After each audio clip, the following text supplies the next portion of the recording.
네, 오늘 본문 말씀은 26장 앞부분, 우리가 지난주에 살펴본 부분과 이어지는 내용입니다.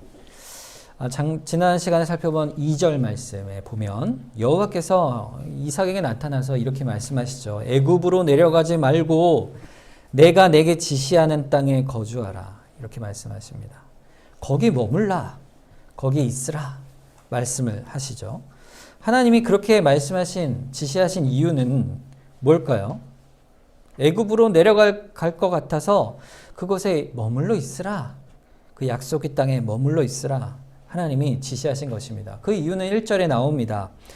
아브라함 때 첫 흉년이 들었더니 그 땅에 또 흉년이 들매 이삭이 그랄로 갔다. 이렇게 되어 있죠. 그러니까 아브라함 때 기억할 만한 큰 흉년이 있었는데 아주 극심한 흉년이죠. 그것이 이삭의 때에도 동일하게 일어난 것이에요. 그러니 이삭이 살 길을 찾아 가다 보니 애굽으로 가려고 한 것이죠. 어려움을 겪으니까 어려움이 닥칠 때, 환난이 닥칠 때 하나님이 약속한 땅이요, 또 하나님이 주시는 복된 땅이라는 그 약속만 바라보고 살 수가 없을 것 같은 거예요. 그래서 사람의 생각에 가장 좋은 길을 찾아가려고 한 것입니다. 그것이 바로 애굽이죠. 하나님께서 그때 그에게 나타나 그것을 막아주시는 것이에요. 애굽으로 내려가지 말고 여기 붙어 있으라. 그럼 이 어려운 상황에서 어떻게 하란 말입니까? 사람 보기에는 이것이 가장 좋은 선택인데 그것을 하지 말라 하시는 것이 무엇입니까? 그때 하나님이 답을 주시죠. 그때 약속을 주십니다. 내가 너와 함께 하겠다. 내가 지시하는 땅, 이 약속의 땅에 붙어 있으라. 여기 머물라. 그러면 내가 너와 함께 있을 것이라. 하나님께서 그 복을 약속해 주십니다. 하나님이 함께 하시겠다. 그러니 아무 염려하지 말고 내가 지시하는 땅에 머물러 있으라. 자, 하나님께서 과연 어떻게 하셨습니까? 우리가 지난 시간에 살펴본 첫 번째 사건이 있죠.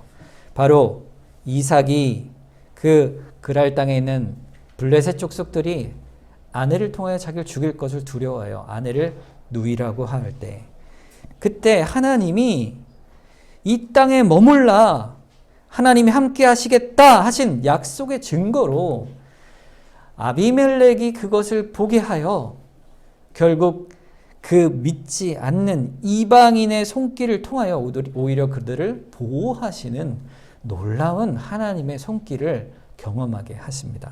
그것이 하나님이 여기 붙어 있으라, 내가 너와 함께 하겠다, 복을 주겠다, 내가 널 보호하겠다 하신 첫 번째 사건입니다. 오늘은 그 두 번째 사건이 등장합니다.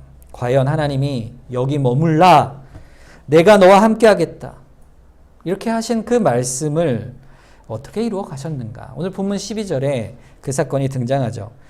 이삭이 이 땅에서 농사하여 그 해에 100배나 얻었고 여호와께서 무엇을 주셨더라? 복을 주셨더라 그랬어요. 자, 하나님께서 복을 주시는데 그 경영하는 일을 번성케 하십니다. 자, 언제 그랬을까요?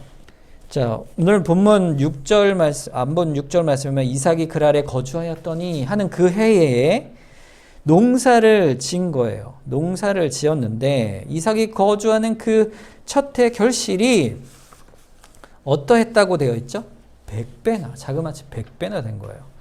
무슨 농사를 지었을까요? 그 해 한 해 살이로 농사를 지었으니까 아마도 뭐 과일이나 이런 건 아니었을 것 같고 아마 곡물 뭐 이런 거 아니었을까 생각해요. 제가 이렇게 찾아보니까 우리나라에 벼 품종이 여러 가지가 있는데 보통 한 120개 정도 알이 열린대요. 그러니까는 100배 이상 열리네? 이렇게 제가 깜짝 놀랐는데, 근데 생각해 보세요. 우리나라는 물도 좋고 품종 개량도 하고 잘 좋은 곡식을 심지만 이때 당시에 농사법은요, 씨를 뿌리는 거예요. 이 농사 지었다는 말이요, 씨를 뿌리다라는 표현이에요. 씨를 뿌리면서 그 척박한 가나안 땅에서 농사를 지었으면 보통은 많아야 20, 30배인데 100배의 결실의 수확을 하나님께서 주신 것입니다. 여러분, 다른 그 지역 사람들, 그랄 땅에 있는 블레셋 사람들이 볼 때 얼마나 눈이 휘둥그레졌겠어요. 아니 이게 어찌된 일인가? 우리가 짓는 거와 다르네? 하나님이 복을 주시는데요. 얼마나 복을 주시냐면 오늘 본문 13절에 보니까 그 사람이 창대하고 왕성하여 마침내 거부가 되어, 이 마침내란 말이 언제까지란 뜻이에요. 그러니까 거부가 될 때까지 더 점점 더 많이 계속해서 하나님이 결실을 주셨다 이 말이에요. 거부가 되었다 이렇게 말씀하고 있습니다. 여러분 100배의 결실을 주셨다는 말은요, 말 그대로 물량적으로 100배를 주셨다는 말이기도 하지만요, 이 100배라는 말은요 상징적인 의미도 담고 있어요. 하나님이 복을 쏟아 부어 주실 때 하나님이 주실 수 있는 만큼 최대한 그가 도무지 감당할 수 없을 만큼의 큰 부를 이삭에게 주셨다, 이런 말씀의 표현입니다. 아버지에게도 많은 재산이 있었죠. 그 재산을 이미 상속받은 이삭이지만 이것보다도 말할 수 없는 많은 재산을 주셨다 이 말입니다. 자, 이것은 곧 무엇을 의미할까요? 하나님께서 두려워하지 말고 이 땅에 머물라, 내가 너와 함께 하겠다. 이때가 언제였어요? 흉년이 들었을 때 아닙니까? 흉년이 들었다는 건 뭐예요? 농사가 안 지어질 때예요. 근데 그때에 100배를 주셨으니 하나님의 약속이 어떠한지를 분명하게, 다른 사람들은 흉년인데 이 이삭의 땅에만 풍년이 든 것이에요. 하나님의 약속의 말씀을 단적으로 보여주는 중요한 증거라고 할 수 있죠. 이삭이 실수해도 그를 보호하시고, 또 이제는 이삭이 경영하는 그 모든 일에 큰 복을 주셔서 농사뿐 아니라 그 키우는 양과 소떼가 번성하고 종들도 많아졌다, 심이 많아졌다, 이렇게 기록이 되어 있습니다. 여러분, 하나님께서 우리에게도 이런 복을 주실까요? 여러분 거부가 되고 싶지 않으십니까? 100배? 여러분 얼마나 재산이 있으신지 모르는데 100배 되면 얼마나 좋겠어요. 그죠? 여러분, 하나님께서 우리에게도 이런 은혜를 주실까요? 하나님이 이삭에게만 특별한 상황에서 그에게만 하나님에게 주신 은혜가 아니고요, 이 100배의 은혜라는 것은요, 하나님이 믿는 모든 백성에게 베푸시는 하나님의 은혜의 약속입니다. 다만 이 약속의 실현을 우리가 생각하는 대로 주시는가, 아니면 하나님이 주시고자 하는 방식대로 주시는가 하는 그 차이가 있을 뿐입니다. 여러분, 궁극적으로요, 하나님은요 우리에게 똑같이 무한한 복을 부어주시는 하나님이세요. 하나님의 모든 백성이 결국에는 하나님 나라에 갈 때, 아니면 나중에 우리가 인생을 돌아볼 그 시간에, 아, 나는 하나님이 100배의 결실을 주셨습니다, 주체할 수 없는 큰 은혜를 부어주셨습니다, 고백하게 되는 거예요. 그게 언제일까요? 결국은 하나님의 나라, 천상의 교회, 낙원에 가게 되면 다 우리는 한 명도 빠짐없이 그렇게 고백하게 될 것이에요. 사실은 하나님이 아브라함에게 주신 복의 궁극적인 것이 뭡니까? 바로 하나님의 나라의 복이에요. 그때까지 우리가 걸어가는 모든 인생 그 복을 얻을 때까지 점점점 더 우리를 복 주시는 하나님이십니다. 그런데 우리 생각은 그래요. 내가 바라는 바를 내가 바라는 방식대로 내가 바랄 때 주시옵소서. 이것이 우리의 기도의 모양이죠. 그런데 그 기도는요, 사실 하나님이 원하시는 기도의 성격과 다른 것입니다. 기도라는 것은 하나님의 뜻대로, 하나님의 방식대로 하나님께서 주시고자 하는 것을 나도 구하게 하여 주시옵소서. 즉, 기도는 주의 뜻을 우리가 따라가는 것이지 내 뜻에 주님을 끌어내리는 것이 아닌 것입니다. 따라서 실제로 하나님께 기도하며 구하며 믿음 생활을 해나가는 과정을 뒤돌아보면서, 아, 내 인생의 걸음걸음 속에 하나님이 얼마나 큰 은혜를 주셨는가, 그것을 깨닫고 감사하며 알아가는 것이 뭘까요? 그게 바로 우리의 인생의 신앙의 길입니다. 하나님을 따라가는 길이에요. 그러다가 결국 마침내 천상의 교회, 하나님 나라에 가게 돼요. 여러분 그때는 어떻게 될까요? 여러분 천국 가면 어떻게 되냐고 대열이가 저한테 많이 물어봅니다. 아빠 천국 가면 뭐 있어요? 천국 가면 뭐 해요? 예, 저도 안 가봐서 자세히 모르지만 이렇게 대답을 해줍니다. 여러분 천국 가면요 우리 마음에 어떨 것 같으세요? 그때 되면요 하나님을 찬양할 수밖에 없어요. 왜 찬양할 수밖에 없을까요? 하나님이 내 인생을 그렇게 인도해 주신 것이구나. 천국 가면요 불만이 있을 것 같으세요? 아닙니다. 천국 가면 하나님이 내 생각과 뜻대로 아니하신 것이 왜 그러셨는지 이제야 알겠구나. 천국 가면 하나님이 이렇게 인도하신 것이 다 하나님의 은혜입니다. 고백하고 찬송할 수밖에 없게 되는 거예요. 내 마음의 고백은 오직 하나님을 향하여 내게 복을 주시는 하나님이시구나. 내 평생 나와 함께 하셨구나. 말할 수 없는 기쁨으로 충만해지게 될 것입니다. 여러분이 받은 은혜의 복이 100배. 여러분 그걸 어떻게 느낄 수 있습니까? 여러분 한 가지만 딱 떠올려도 분명하게 할 수 있어요. 그게 뭐죠? 여러분이 받은 구원의 은혜를 생각하면 됩니다. 여러분이 죄와 허물로 죽어 있던 우리가 생명을 얻어 살아났다라는 이 사실 하나는 그저 100배의 열매를 맺은 그 열매와는 비교할 수도 없는 차원이 다른 이야기인 것이에요. 우리가 죄로 허물로 죽어 있었는데 아무 감각도 없었는데 우리가 다시 생명을 얻어 살아난 것입니다. 100배의 물질을 어찌 생명과 비교할 수 있겠어요? 천하 만물보다 귀한 것이 한 영혼의 생명인 것이죠. 이보다 부유한 것이 없는 것이에요. 육체적인 생활의 필요의 문제에서도 우리가 100배의 결실을 맺을 수 있는가? 그렇게 생각할 수 있습니다. 여러분 욥이 고백을 하지요. 욥기 1장 21절에 이르되 내가 모태에서 알몸으로 나왔사온즉 또한 알몸으로 그리 돌아가올지라 주신 이도 여호와시요 거두니시도 여호와이시니 여호와의 이름이 찬송을 받으실지라. 그가 이 비결을 알고 있었습니다. 가장 고난이 심한 그때 내가 지금 가지고 있는 것이 누가 주신 것이냐? 내가 돌아갈 때 빈손으로 갈 것인데 내가 이 살아가는 인생 속에 언제부터 풍요로웠는가? 여러분 이 빈손이었던 사실을 돌아보면요 오히려 지금 나에게 남아있는 것, 가지고 있는 것이 하나님이 주신 것임을 감사할 수밖에 없는 자족하는 마음을 갖게 되는 것이죠. 그것을 기억하라 말하고 있는 것입니다. 여러분 하나님이 거부가 되게 하셨다. 얼만큼 가져야 거부가 될까요? 여러분 요즘 부자면 어느 정도인 것 같으세요?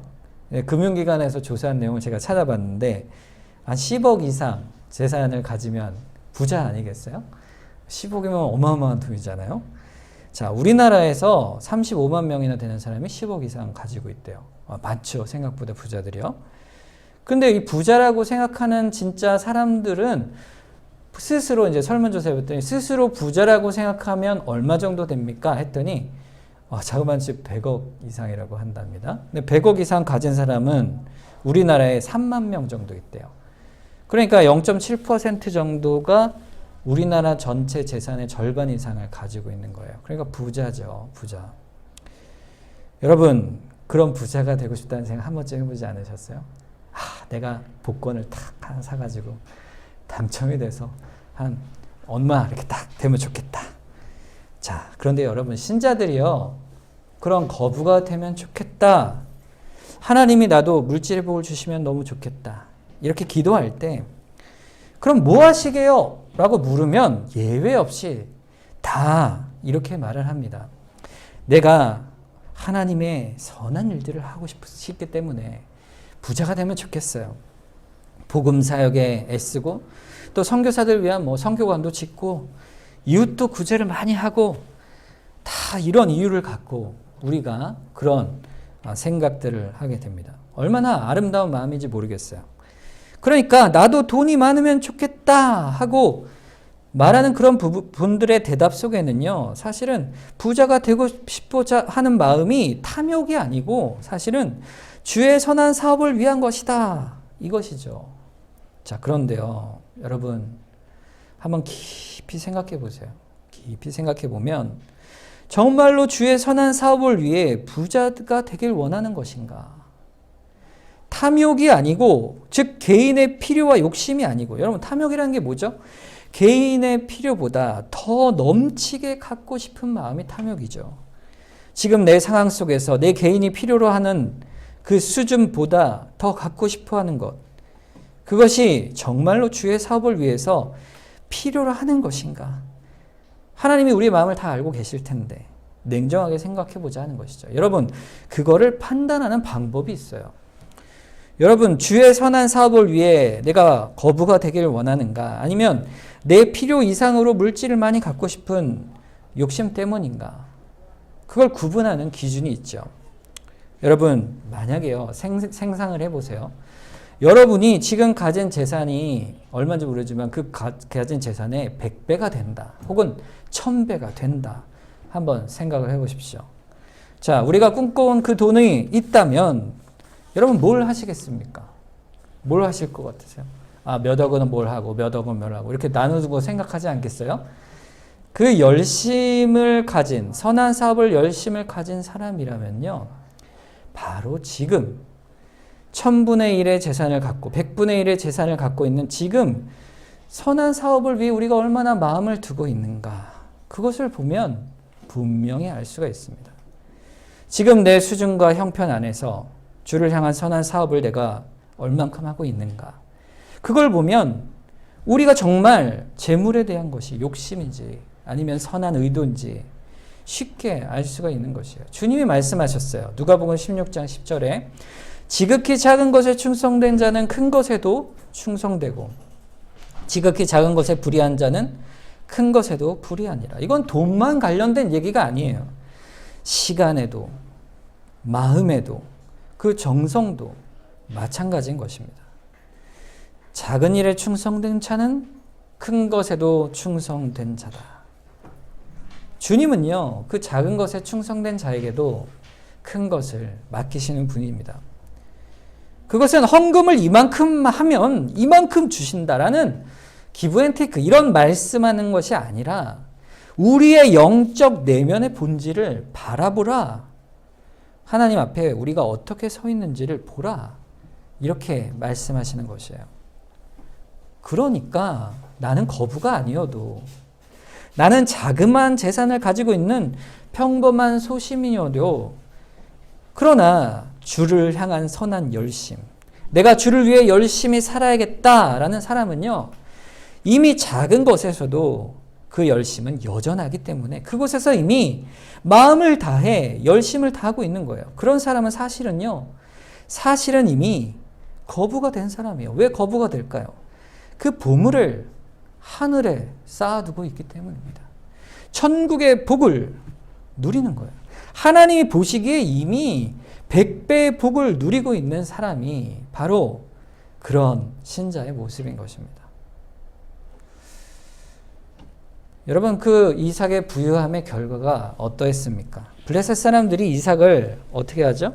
오늘 본문 14절에 보니까 블레셋 사람이 그를 어떻게 했다 그랬어요? 시기하였다 그랬어요. 심히 시기합니다. 자기들 땅에 훅 들어와가지고는 거기서 농사 목축을 하는데 자기들은 흉년인데 이 이삭만 엄청난 결실을 맺고 거부가 되는 거예요. 아니, 어떻게 저자는 저럴 수가 있는가? 그런데 이삭이 자기네 것을 빼앗았습니까? 아니잖아요. 그런데 그 하나님께서 이삭과 함께 하시고 그에게 복을 주시는 그 증거들을 보여주실 때 그 사람들이 두 가지를 선택할 수 있었어요. 첫째는 당신이 믿는 하나님, 그 복을 내가 분명히 눈으로 보았습니다. 우리도 그 복을 누리고 싶소. 도대체 당신이 믿는 그 하나님이 누구시오? 그 비밀을 우리에게도 알려주시오. 이렇게 나올 수도 있지요. 그런데 이 그랄 사람들이 다른 방식을 택했어요. 미워하고 시기하여 이삭을 내어쫓습니다. 어떻게 내어쫓습니까? 아주 악한 짓으로 내어쫓죠. 15절에 그 아버지 아브라함 때 그 아버지 종들이 판 모든 우물을 막고 흙을 메워버립니다. 여러분, 우물을 막았다는 거는요, 우리 이제 수도관을 막았다, 이 정도가 아니에요. 이때 흉년의 때, 가뭄에 우물을 막아버리면 가뜩이나 척박한 그 땅에서 양떼를 먹일 물도 없고 농사를 지을 물도 없고, 그 결국 뭐예요? 사람이 살 수 없게 하는 거예요. 죽음을 불사하고 너희를 내어 쫓겠다, 이런 작심을 한 것이죠. 이삭에게는요, 말할 수 없는 시련이요, 억울한 일이 아닐 수가 없죠. 여러분, 이삭이 좀 불평할 만하지 않습니까? 이제 하나님이 이곳에 머물라, 여기 붙어 있어요, 내가 복을 주겠다 하셔서 결국에는 복을 주셔서 참 감사합니다. 그런데 그 거부가 된 복을 주셨는데 누릴만 하니까, 이제 살만 하니까 뭐예요? 시기와 질투로 큰 고통과 고난이 찾아옵니다. 웬 시련입니까, 이것이? 여러분, 살만하다 싶을 때, 조금 안정된다 싶을 때, 그럴 때 시련이 다가온다면 하나님께서 우리에게 무슨 뜻으로 그런 말씀을, 무슨 뜻을 가지고 계신 것일까요?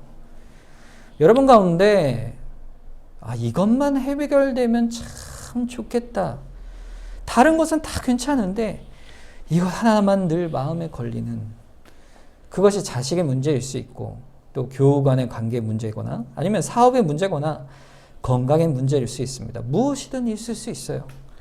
그럴 때 왜 하나님이 그런 것을 주실까? 그거는요, 한 가지 이유 때문에 그렇습니다. 하나님이 이 세상에 애굽에 마음을 두지 않게 하시기 위해서입니다. 그게 하나님의 뜻입니다. 여러분, 생각해 보세요. 이삭에게 이곳에 머물라 하셨고 그것에서 거부가 되게 하시는 복을 주셨으니 이삭이 어떤 마음을 가졌겠어요? 이곳을 떠나고 싶었겠습니까? 눈을, 땅을 바라보고 하늘로 돌릴 수가 있었을까요? 가진 것이 너무 풍성한데 그 모든 것을 만족하며 마음에 확 밀려오는 그 만족 속에 하나님은 자꾸 형식이 되어지고 마음의 중심이 자꾸 멀어져 가게 되는 것입니다. 여러분, 인간은 단 한 사람도 틀림없이 그렇게 되어집니다. 주신 것이, 누리는 것이 많아질수록 마치 파도가 밀리고 밀려서 그곳에서 멀리 멀리 바다로 떠내려 가는 것처럼 멀어져 가는 것이죠. 하나님께서는 우리로 하여금 신령한 복을 놓치지 못하게 하시는 거예요. 항상 하늘을 바라보게 하시고 하나님을 바라보면 우리 인생이 어떠한 인생인지 아는 거죠. 나그네 인생이에요. 영원한 복을 사모해야 될 자들이에요. 하나님 나라의 백성임을 잊지 말라. 신령한 복을 사모하도록 하나님이 우리에게 은혜로 그렇게 인도해 가십니다. 아브라함에게 주신 약속을 바라보게 하시는 거예요. 여러분, 사도 바울이요, 주님께 3번이나 기도를 합니다. 왜 기도했죠? 육체에 어떤 가시가 있었어요. 그것이 마귀가 준 것이라 할 만큼 고통스러운 일이 있었어요. 1번 기도합니다. 응답이 없어요. 2번 기도해도 응답이 없어요. 3번째 간구하니 응답하시기를. 고린도후서 12장 9절에 이렇게 응답하십니다. 나에게 이르시기를 내 은혜가 너에게 족하도다.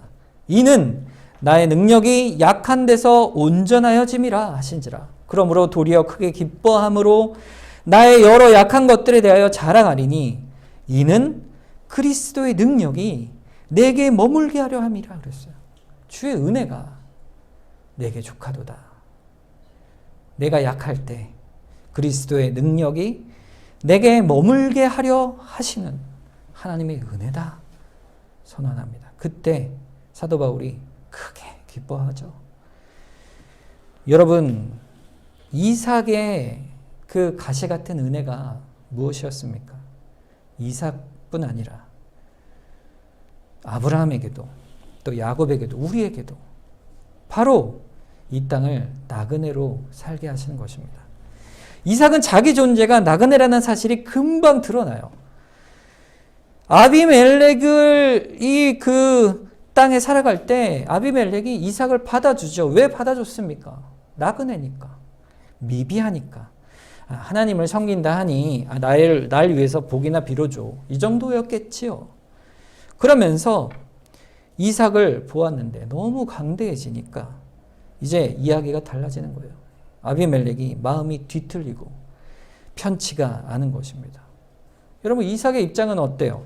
그 흉년에도 불구하고 하나님의 은혜로 충분히 부해지고 거부가 되니 이제 여기가 좋습니다 할 만한 그때에 당장 하나님께서 아비멜렉을 틀어 그를 나가라, 이 땅을 떠나라 하게 하신 거예요. 그때 이삭의 머릿속에 떠오르는 생각 한 가지는 뭐겠습니까? 나그네 인생이구나. 세상에서 성도는요, 세상의 기준으로 성공을 할 수 있어요. 심지어 권력을 대통령이 될 수도 있겠죠, 신자가. 아니면 큰 사업가가 될 수도 있고요. 성도가 가질 수 있는 많은 이 땅에 어떠한 놀라운 것을 누릴 수도 있습니다. 그런데 성도는요, 근본적으로 이 세상 사람들과 살아갈 때 나그네 인생을 살아가는 사람입니다. 그들과 같이 이 땅에서 살아갈 수밖에 없지만 그 멍에를 같이 지고 갈 수는 없습니다. 그러니까 이 땅에서 공존과 그들과 평화를 추구하며 함께 누리며 살아가지만 그렇다고 그들의 방식대로는 살 수가 없는 자들이에요. 그 안에 생업과 터를 이루고 살아가야 하지만 모두 저들의 방식대로 살 수 없는, 그것이 바로 성도의 삶인 것이에요. 나그네 인생이라는 신자의 특징이 바로 그런 것입니다. 이삭이 나그네 인생임을 절실히 깨닫게 되죠. 이삭은 결국 그 나그네 인생의 방식대로 살아갑니다. 아비멜렉이 그를 떠나라 말을 하죠. 그러자 이삭이 어쩔 수 없이 장막을 거두어서 다른 곳으로 이동하는데 그곳이 어디냐면 그랄 골짜기라는 곳이었어요. 그랄이죠, 같은. 근데 골짜기로 갔다는 것은 저 흠해지고 외진 곳으로 갔다는 거예요. 그곳에서 있었어요. 그것도 그랄 땅이잖아요. 약속의 땅이죠. 그곳에 가니 아브라함 때 팠던 우물들이 있습니다. 다시 메꿔놨는데 그 아버지의 우물을 다시 파내고 그것을 아버지가 부르던 이름으로 다시 파내어 불러 그것을 살아가게 되죠. 여러분, 나그네로 살아가는 성공적인 길은 뭘까요? 여러분, 어떻게 우리가 나그네 인생을 잘 살아갈 수 있을까요? 신앙의 길을 올곧게 살아가는 길은요, 세상으로부터 나는 세상에 속한 사람이 아닌 자임을 확인하는 순간에 깨닫게 되는 거예요.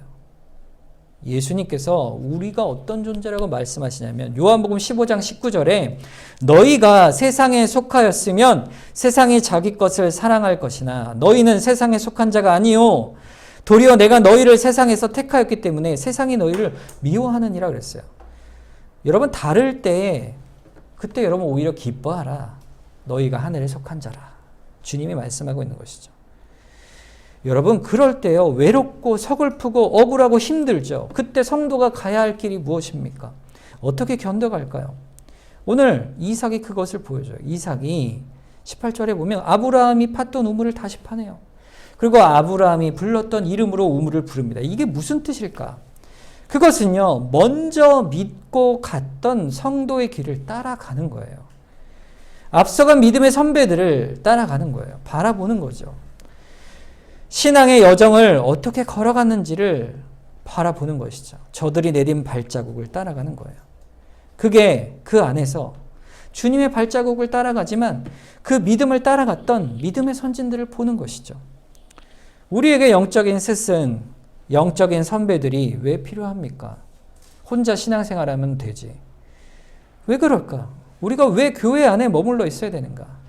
우리가 연약하니까 그런 거예요. 우리가 다 믿음의 길에서 흔들리고 우리 앞에 있는 성경의 인물들을 한 명 한 명 바라보는 그런 삶을 바라보는 거죠. 그리고 가까이에서는 우리 교회 안에 먼저 신앙생활을 오래 해오신 앞에서 아멘 아멘 화답하시고 찬성 부르시고 주여 주여 기도하는 믿음의 선배들, 우리 사랑하는 권사님도 계시고 또 우리 구역장님, 또 믿음에 먼저 된 분들이 계시잖아요. 그들을 바라보는 거예요. 나도 저 믿음의 자태를 따라가야지. 그 걸음을 따라가야지. 우리의 힘이 되잖아요. 여러분 힘들 때 우리 믿음의 선배들을 바라보시고 함께 기도 부탁을 하시고 그러실 수 있잖아요. 나도 이 교회의 어른이 되어가고 우리 자녀들을 그렇게 인도해 가는 거예요. 신앙의 자태. 예배당에 앉아있는 모습 그 자체로 엄청난 영적 무게감이 있는 거죠. 우리 젊은 세대 모두가 그분을 따라 믿음의 모범을 따라가겠다. 이삭이 그렇게 아브라함을 따라간 것이에요. 먼저 나그네 길을 걸어간 아버지의 길을 따라가듯 우리도 믿음의 선진들의 모습을 따라가는 것입니다. 여러분 나그네 길은요 고난의 길이에요. 그런데 한 번 그치지 않습니다. 여러 번 파도처럼 계속 밀려와요. 그때 밀려오고 밀려오는 파도 속에 지금 이삭이 또 서 있습니다. 그랄 골짜기도 빼앗기게 됩니다. 또 우물을 파죠. 그랬더니 또 그랄 목자들이 와서 그건 우리 거야 라고 쫓아냅니다. 그래서 그 우물을 2번이나 팠는데 에색이요 신나라 했죠.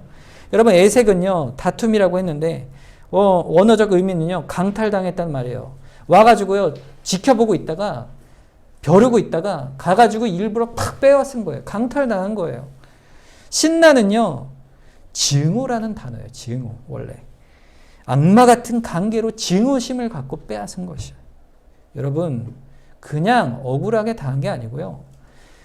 적의와 악의를 가진 사람들에게 강탈을 당했습니다. 이삭의 마음의 상함이 이루 말할 수가 없었겠죠. 여러분 어떨 때 사람들이 이것만은 못 참겠다 합니까? 생업의 문제를 빼앗길 땐 사람들은요 이것만은 못 참는다 하죠. 지금 이삭이 그런 일을 2번이나 당한 것이에요. 그리고 나서 마침내 3번째 이르러 거기서 우물을 파나 이제는 그들이 빼앗지 않아. 이제 한숨을 쉴 때 르호봇이라 하였다. 이것이 오늘 본문의 말씀입니다. 여러분 이삭이 이 3번의 일을 겪으면서 다시 한번 자신의 인생이 나그네임을 깊이 깨닫게 되죠.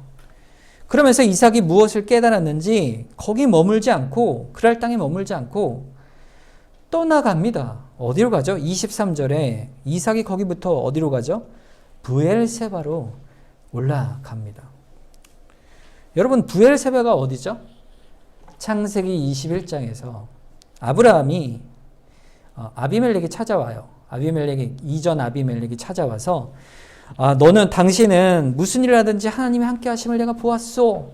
그러니 우리가 언약을 맺읍시다. 해서 그 언약할 때 우물을 염소 7마리를 주고 그 우물을 삽니다. 그 우물이 무슨 우물이에요?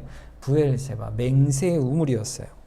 그리고 거기서 그 땅을 산 거죠. 그 우물을 사서 그곳에 에셀나무를 심고 여호와께 제단을 쌓고 여호와의 이름을 불렀다.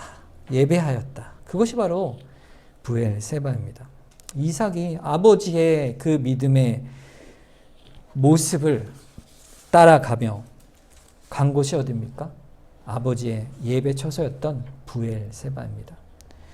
우리가 주님 앞에 더욱 가까이 나아가는 걸음을 어디로 가야 될까요? 예배 처소로 나아가야겠죠. 하나님의 함께 하심을 깨닫고 나그네 인생임을 깨달을수록 우리는 더욱더 믿음을 찾아 교회로 나오고 예배로 나오고 성도의 모습을 바라보며 믿음의 선진을 바라보며 나아가는 것입니다.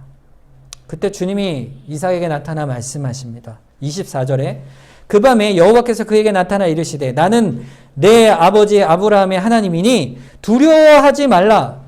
내 종 아브라함을 위하여 내가 너와 함께 있어 내게 복을 주어 내 자손이 번성하게 하리라 하신지라. 2절에서 봤던 3절에서 봤던 그 복을 또 다시 한번 반복해서 말씀하시면서 이렇게 말씀하세요. 두려워하지 말라. 아버지 아브라함에게 약속하신 영생의 유업과 복을 다시 한번 부어주겠다 약속하십니다. 내가 너와 함께하겠다. 복을 주겠다. 하나님이 약속하시죠. 하나님은 변함이 없으십니다. 우리가 볼 때는 변하는 것 같지만요. 하나님은 절대로 변하지 않으세요. 언제나 약속을 지키시고 신실하신 하나님이세요. 그것을 깨닫게 된 것이죠. 이삭이 이 말씀 앞에 이렇게 반응합니다. 25절에 이삭이 그곳에 제단을 쌓고 여호와의 이름을 부르며 거기 장막을 쳤더니 이삭의 종들이 거기서도 우물을 팠더라. 계속해서 하나님의 이름을 불러 예배하고 거기서도 삶을 이어간 거예요. 우물을 파냈죠. 브엘세바의 처소를 이제 완전히 정하게 됩니다. 이삭이 나머지 인생을 그곳에서 살아갑니다.